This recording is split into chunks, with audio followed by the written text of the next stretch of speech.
President, my question is to the Minister representing the Minister for the Environment, Senator Birmingham. I thank the Minister for making available the minutes of the last 3 PFAS Taskforce meetings. Each of these minutes ends with a list of action items, which shows that in 2020 the Taskforce achievements consisted of developing talking points and calling further meetings. Minister, can you point to one tangible achievement of the PFAS Taskforce in 2020 towards remediation, compensation or like-for-like relocation of affected residents living outside of defence bases? I'm going to the Minister. You directed it to Senator Birmingham, but Senator Hume is the Minister representing the Minister for the Environment, so I'm going to put the question to Senator Hume. Thank you very much, Mr. President, and I thank Senator Roberts for his question.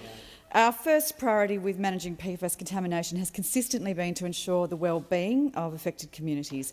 The Australian Government acknowledges that communities in areas where PFAS contamination has been detected are very concerned about how this may affect them. We have a commitment to break the exposure pathways through treatment of water and soil, ensuring that residents have access to safe drinking water and preventing further contamination. The Defence PFAS program spend to date is approximately $433 million, which includes investigation, remediation and management activities. Defence has also provided $45 million to the other agencies in grants and transfers to enable research into health and remediation aspects. We continue to place a strong focus on the issue, with a further $83 million allocated for the financial year of 2020 and 2021. PFAS has been used in hundreds of industrial applications and consumer products such as carpeting, apparels, upholstery, food and paper wrappings, firefighting foams and metal plating. Firefighting foams containing PFAS were a best-in-class product and used widely by the Department of Defence and other firefighting agencies across the globe. The Department of Defence uses firefighting foam products to protect human life and assets from emergency flammable liquid fires. Defence has leaned forward in managing the issue and has commenced detailed environmental investigations at 28 locations and has finalised 25. Defence is also committed to supporting local communities affected by PFAS contamination and has initiated the following actions: broken PFAS exposure pathways and reduced the mitigation of PFAS from defence sites by providing alternative drinking water supplies to 478 properties, as well as installing or providing funding for 10 water treatment plants treating over 5.4 billion litres of water. Order. Senator Roberts, a supplementary question. Thank you. Instead of one achievement, I got a list of commitments, pathways, activities, spending, excuses and to-do lists. So let's move on to the second question.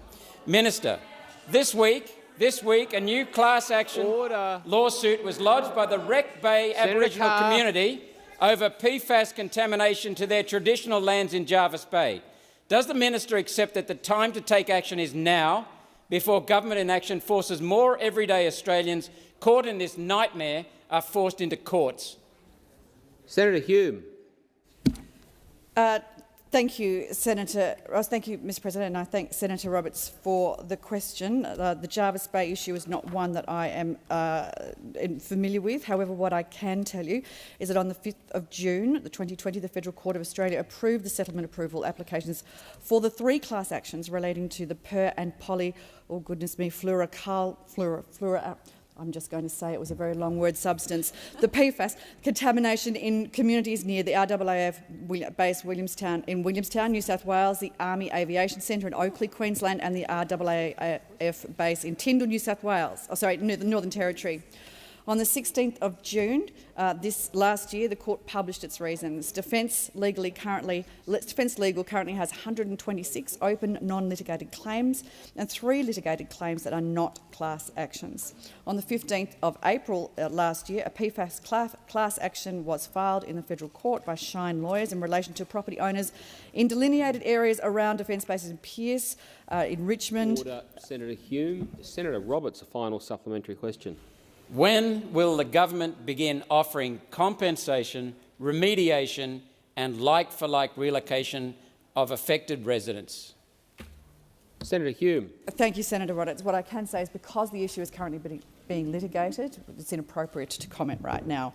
As I said, on the 2nd of February 2021, this new PFAS class action was filed in the federal court by Shine Lawyers in relation to persons and entities with an interest in land situated in that delineated area around Jarvis Bay and Wreck Bay, New South Wales. The first case management hearing has not yet been scheduled. As this is a matter for a court, we can really comment no further.